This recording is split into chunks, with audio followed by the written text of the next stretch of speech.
नमस्कार दोस्तों, सरोज का पिटारा चैनल में आप सभी का तहे दिल से स्वागत करती हूँ। आज हमारे बीच हैं कृति राज, जिन्होंने यूपीएससी IAS के एग्जाम में 106 रैंक हासिल की है। सबसे पहले तो मैं इनका स्वागत करना चाहती हूँ कृति राज जी, उनको बहुत बहुत बधाई। कृति राज जी, क्या आप मुझे बताना चाहेंगी कि यूपीएससी की जो इंटरव्यू की प्रिपरेशन थी आपने कैसे स्टार्ट की? जी, इंटरव्यू की प्रिपरेशन मैंने 3 पैरेलल ट्रैक्स पे की है। एक तो न्यूज़पेपर्स से मैंने करंट अफेयर्स प्रिपेयर करा।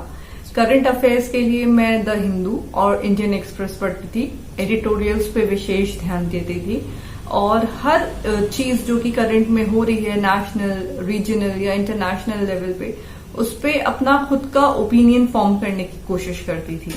इकोनॉमिक्स और फाइनेंशियल वाला पार्ट प्रिपेयर करने के लिए द इकोनॉमिक टाइम्स को रेफर किया है मैंने। और जिस दिन इंटरव्यू था उस दिन तो मैंने 3-4 न्यूज़पेपर के एडिटोरियल्स, हेडलाइंस सब पढ़ के गई थी मैं। सेकंड, मैं अपना सिलेबस और अपने ऑप्शनल को बहुत अच्छे से रिवाइज करके गई थी। और थर्ड, आई विल से कि जो डिटेल्ड एप्लीकेशन फॉर्म था मेरा, जो हम यूपीएससी में सबमिट करते हैं, जो हमारा रेज्यूमे या बायोडेटा की तरह काम करता है, उसको मैंने एक एक वर्ड को पोस्टमार्टम करके उसके बारे में इंफॉर्मेशन कलेक्ट करके 2-3 लेवल्स डाउन जाके उसमें क्या पॉसिबल क्वेश्चंस बन सकते हैं, उनके क्या आंसर्स मुझे देने हैं, उन आंसर्स से क्या क्वेश्चन बन सकते हैं, तो इस तरह से करके मैंने बहुत 200-400 क्वेश्चंस खुद के लिए प्रिपेयर करे हुए थे, तो उनसे भी मैंने प्रिपरेशन की। मैम, जैसे कि बच्चे इंटरव्यू के लिए मॉक इंटरव्यू लेते हैं, तो क्या उन बच्चों को वो मॉक इंटरव्यू लेना चाहिए या नहीं? उनसे उनको कुछ हेल्प मिलता भी है?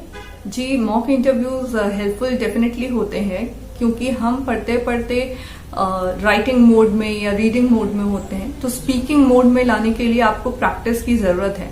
तो मॉक इंटरव्यूज आप किसी इंस्टीट्यूशन पे एनरोल करके या आप अपने फ्रेंड्स या अपने पेरेंट्स या अपने टीचर्स, मेंटर्स, जो भी आप पे ऑप्शन अवेलेबल हो, उनको आप रोज मॉक इंटरव्यूज दे सकते हैं। कुछ नहीं है तो आप मिरर के सामने प्रैक्टिस कर सकते हैं, खुद को रिकॉर्ड कर सकते हैं और खुद के ही आंसर सुन सकते हैं, बॉडी लैंग्वेज जज कर सकते हैं। हाउएवर, नंबर कितने मॉक्स देने चाहिए सबका रिलेटिव होता है। आप जब मॉक्स दोगे, आपकी पर्सनालिटी, प्रिपरेशन किस हिसाब से है, उसके बेसिस पे आपको जो फीडबैक मिल रही है उस पे आप डिसाइड कीजिए कि कितने मॉक्स आपको लेने हैं और कब आपको रुक जाना है, कि वो काउंटर प्रोडक्टिव ना हो जाए या ओवरकिल ना हो जाए मॉक्स में। मैम, क्या आप बताना चाहेंगी कि इंटरव्यू के दौरान आपसे किस तरह के क्वेश्चन पूछे गए? जी, इंटरव्यू के दौरान जब मैं अंदर गई तो पहले तो मैं आखिरी कैंडिडेट थी उस दिन पे जिनका इंटरव्यू लिया गया। तो मैं 11 बजे लगभग पहुंच गई थी यूपीएससी धौलपुर हाउस और मेरा नंबर आया था लगभग 4:45 बजे। तो जब मैं अंदर गई तो उन्होंने मुझसे सबसे पहले पूछा कि आप तो 1 बजे से इंतजार कर रहे होगे, काफी लेट हो गया आपको। तो मैंने उन्हें बताया कि नहीं, मैं और पहले, मैं 11 के अराउंड आ गई थी। और फिर उन्होंने मुझसे पूछा कि क्या आपने लंच वगैरह किया? तो मैंने बोला कि नहीं सर, मैंने लंच तो नहीं किया, बट मैं ब्रेकफास्ट करके आई थी, 2 ब्रेकफास्ट करके आई थी मैं। तो ये सुन के वहां सब हंसने लगे और माहौल थोड़ा लाइट और एकदम फ्रेंडली हो गया था। तो इंटरव्यू ऐसे क्वेश्चन आंसर इंटरव्यू मोड में या इंटेरोगेशन जैसा नहीं था, कोई ग्रिलिंग, कोई काउंटर क्वेश्चन, ऐसा कुछ भी नहीं हुआ। वो बहुत लाइट, बहुत पोलाइट, कॉर्डियल मैनर में एक नॉर्मल बातचीत के फॉर्म में चला कि आप किसी सीनियर पर्सन से पोलाइटली बात कर रहे हैं और वो आपको आपके बारे में जानना चाहते हैं। तो मेरा मोर और लेस इंटरव्यू मेरा वर्क एक्सपीरियंस पे, मेरी क्या जर्नी रही है लास्ट 5 इयर्स में, मैंने क्या क्या किया है ग्रेजुएशन के बाद, तो इन चीजों पे ही रहा था। थोड़ा मैम डिटेल में बताइए कि इंटरव्यू के दौरान मतलब क्या क्वेश्चन पूछे गए, किस तरह से आपने आंसर किया? जी, तो पहला क्वेश्चन जो मुझसे पूछा था चेयरमैन सर ने, मतलब मैं जब अंदर गई थी तो एक राउंड टेबल थी जिसमें सामने चेयरमैन सर थे, उनके जस्ट ऑपोजिट में बैठी थी। मेरे राइट पे 2 लोग थे और लेफ्ट पे 2 लोग थे।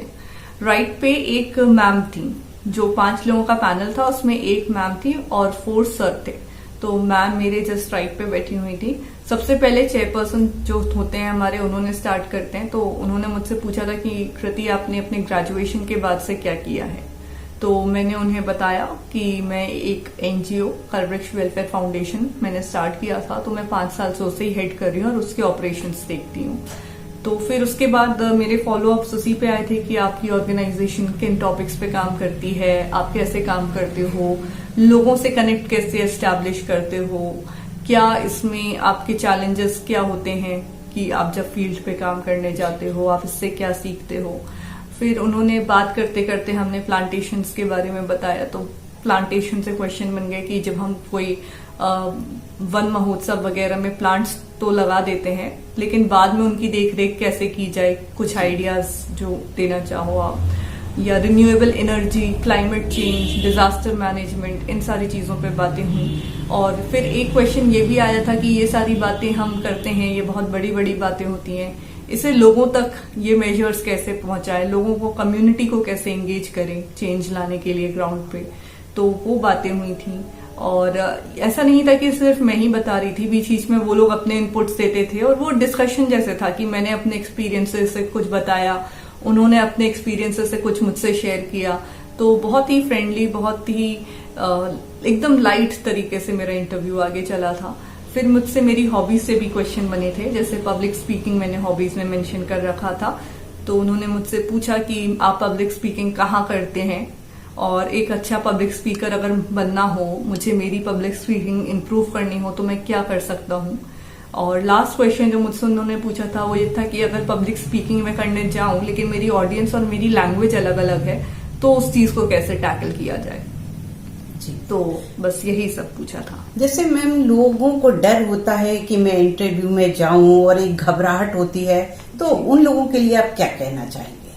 जी, इंटरव्यू में घबराहट होती है अगर आप अपने कम्युनिकेशन में कॉन्फिडेंट ना हो, तो आई थिंक कॉन्फिडेंस सबसे इम्पोर्टेंट है। आप हिंदी मीडियम में दे रहे हो या इंग्लिश मीडियम में दे रहे हो, आपकी फ्लुएंसी अच्छी है या नहीं है, वो नहीं देखने बैठे हैं। थोड़ा तो वो आपको ट्रेन भी कर देते हैं इन चीजों में, ये तो ट्रेनिंग के साथ, प्रैक्टिस के साथ बेटर होती है। वो आप में देख रहे हैं कि क्या आप एक अच्छे ऑफिसर बन सकते हो या नहीं बन सकते हो। तो आपकी कम्युनिकेशन स्किल्स अच्छी हो, एक आपका कॉन्फिडेंस अच्छा हो और आप काम हो, पेशेंस हो। अगर कभी वो आपको स्ट्रेस वाली सिचुएशन में डाल भी रहे हैं तो आप उस सिचुएशन को कैसे हैंडल करोगे, तो ये सारी चीजें टेस्ट की जाती हैं। जो लोग नहीं फील कर रहे हैं कॉन्फिडेंट, मैं उनसे कहूंगी कि आप प्रैक्टिस सेशंस में देखें, बोलिए, रिकॉर्ड कीजिए, शीशे के सामने ट्राई कीजिए, मॉक इंटरव्यूज दीजिए। और उस केस में आप शायद आपको ज्यादा मॉक्स भी देने चाहिए थोड़े बहुत, कि आप हर मॉक के साथ प्रैक्टिस करते हैं, इम्प्रूव करते हैं, तो वो आपकी नर्वसनेस धीरे धीरे खत्म हो जाएगी। और मेनली इस एग्जाम को या आईएएस के इंटरव्यू को हवा बना के ट्रीट मत कीजिए आप कि बहुत बड़ा आईएएस का इंटरव्यू है। मैं तो बहुत चिल्ड आउट बैठी हुई थी, जबकि मुझे 4-5 घंटे मैंने वेट किया है। तो अगर मैं उस चीज को बिल्डअप होने देती तो वो नेगेटिविटी, नर्वसनेस बहुत पाइल अप हो जाती तब तक। तो मैं बहुत चिल्ड आउट, बहुत आराम से बैठी हुई थी। और बस जो प्रोसेस थी, आप वहां जाते हो, बहुत सुंदर सा धौलपुर हाउस है, आप अंदर देखो, उसे ऑब्जर्व करो, इन द मोमेंट रखो। वो वैसे भी बहुत कोशिश करते हैं आपको एकदम लाइट फील करवाने का, आपको एकदम कंफर्टेबल फील करवाने का। रिफ्रेशमेंट, न्यूज़पेपर्स वगैरह सब अवेलेबल होते हैं, तो कोई डरने की जरूरत नहीं है उसमें। जी मैम, मुझे ये बताइए कि जो बच्चे इंटरव्यू तक जाते हैं और वो सिलेक्शन नहीं होता और असफलता प्राप्त करते हैं, तो उन बच्चों के लिए आप क्या संदेश देना चाहेंगे? जी, मैं कहूंगी कि इंटरव्यू स्टेज तक पहुंचना यूपीएससी में, और फिर उसके बाद भी असफल हो जाना और दोबारा प्रीलिम से शुरुआत करना, तो ये बहुत ही बड़ा चैलेंजिंग सिचुएशन है एक तरह से। तो यही वो सिचुएशन है जहां पे आपका पेशेंस टेस्ट होता है। तो आप बिल्कुल उस चीज की, फेलियर की नेगेटिविटी को खुद तक मत पहुंचने दीजिए। फेलियर को as a stepping stone to success treat कीजिए। कुछ दिन ऑफ लेके आप थोड़ा सा एनालाइज कीजिए कि पिछले अटेम्प्ट में आपने कहाँ क्या गलती की, क्या आप इम्प्रूव कर सकते थे, क्या ऐसा हुआ जो आप और अच्छे से कंट्रोल कर सकते थे। और इन सारे एक्सपीरियंसेस से लेसन ड्रॉ करते हुए अगले अटेम्प्ट में अपना 100% दीजिए। फोकस आपका प्रेजेंट में होना चाहिए, जो पास में हुआ उसको जाने दीजिए। उस पे ना पास्ट पे देखिए ना फ्यूचर पे देखिए, प्रेजेंट में आप सिर्फ अभी अपना एक अच्छी स्ट्रैटेजी बना के उस पर बहुत स्मार्टली वर्क कीजिए। That is what you have to do. जी मैम, मतलब आपका कहने का मतलब है कि अपने टारगेट पर आप अपना फोकस बना के रखिए। सफलता और सफलता पर बिल्कुल मत जाइए। मैं कहूंगी कि असफलता ही सफलता की कुंजी है। अपना अगर आप टारगेट फिक्स करते हैं तो एक दिन सफलता आपके कदम जरूर चूमेगी। जी थैंक यू मैम, आपने मुझे बहुत बहुत अपना कीमती समय दिया और हमको एक बहुत ही हमारे बच्चों को इंटरव्यू की प्रिपरेशन के लिए बताया कि हमको कैसे प्रिपरेशन करना है। तो मैं तहे दिल से आपका फिर से हार्दिक अभिनंदन करती हूँ। Thank you for having me here. दोस्तों, आज आप सुन रहे थे यूपीएससी IAS एग्जाम की टॉपर कृति राज का इंटरव्यू। मुझे आप लोगों को बताते हुए बड़ी खुशी हो रही है कि कृति राज मेरी बेटी हैं, जिन्होंने यूपीएससी IAS के एग्जाम में ऑल इंडिया रैंक 106 हासिल की है। दोस्तों, आप लोगों का यूपीएससी से रिलेटेड कोई क्वेश्चन या कहीं कोई संदेह है तो आप कमेंट्स बॉक्स में जाकर हमें कमेंट्स कर जरूर बताएं। मैं कोशिश करूंगी कि कृति राज दोबारा आए और आपके क्वेश्चन का आंसर दे सके। मेरे चैनल को अभी तक जिन भी दर्शकों ने सब्सक्राइब नहीं किया है तो प्लीज चैनल को जरूर सब्सक्राइब करें, अपने दोस्तों के साथ शेयर करें और वीडियो को लाइक करना बिल्कुल भी ना भूलें। धन्यवाद।